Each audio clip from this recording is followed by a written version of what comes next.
Hello everyone, I'm Dr. Gayatri, consultant endocrinologist at Medicover Hospitals, Nellore. So today, May 25th is being observed as World Thyroid Day, and this week from May 25th to May 31st is being observed as International Thyroid Awareness Week.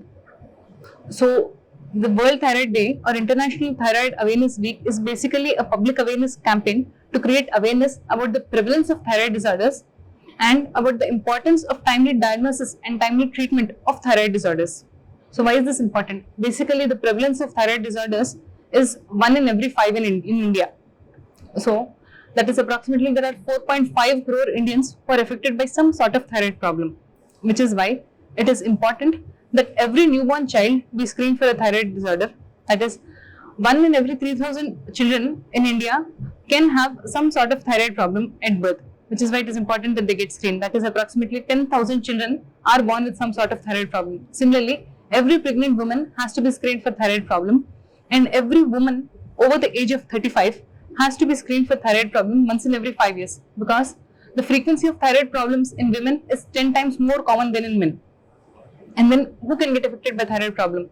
Those who have a goiter, those who have a neck swelling, they can have a thyroid problem, or those who have a history of exposure to some sort of surgery or some sort of irradiation to the head and neck region, some sort of treatment to the pituitary region or to the neck, they can have thyroid problem. Or autoimmunity. Autoimmunity is basically the most common cause. So autoimmunity is when your own immune cells, which are supposed to protect you against infection, they attack your own thyroid cells, and thus this can lead to hypothyroidism or hyperthyroidism.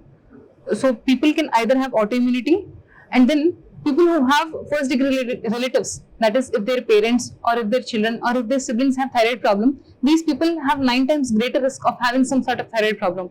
Or if they have any other autoimmune condition, that is if they have vitiligo, white patches on their skin, or if they have type 1 diabetes. Type 1 diabetes is a type of autoimmune diabetes. So if they have these sort of conditions, they are more prone to develop thyroid dysfunction. So in type 1 diabetes, it is important that they are screened for thyroid problem at diagnosis and once in every 2 years. What happens if we leave this condition untreated, if we don't diagnose a thyroid problem? Basically, if they are children, they can remain short, or they can have issues with their studies, they can have poor scholastic performance. Then in later ages, they can have menstrual irregularities, they can have hair fall, they can have constipation or diarrhea, they can have infertility issues, or similarly, they can remain tired or lay, that is, they can have a poor quality of life. And then they can have cholesterol issues, they can have issues with their cardiac health, they can have memory loss, they can have issues in managing their hypertension and diabetes. So, and similarly, in case they have a thyroid nodule, there's a very remote possibility of having some cancer underneath, and then this can be missed if they do not consult an endocrinologist. Thyroid gland is basically an endocrine gland, and an endocrinologist is the apex specialist for treating any sort of thyroid problem in India. I agree that there is hardly one endocrinologist available for every 10 lakh population in India, but Medicover Hospital Nellore has a consultant endocrinologist, and they have an endocrinology department, and then more than 50% of people who have thyroid problems are undiagnosed. And then the thing is, once you get diagnosed, treatment hardly takes 1 rupee per day. Medicover Hospital Nellore has come up with some exciting offers on this thyroid day. So grab this opportunity and get yourselves tested. Thank you.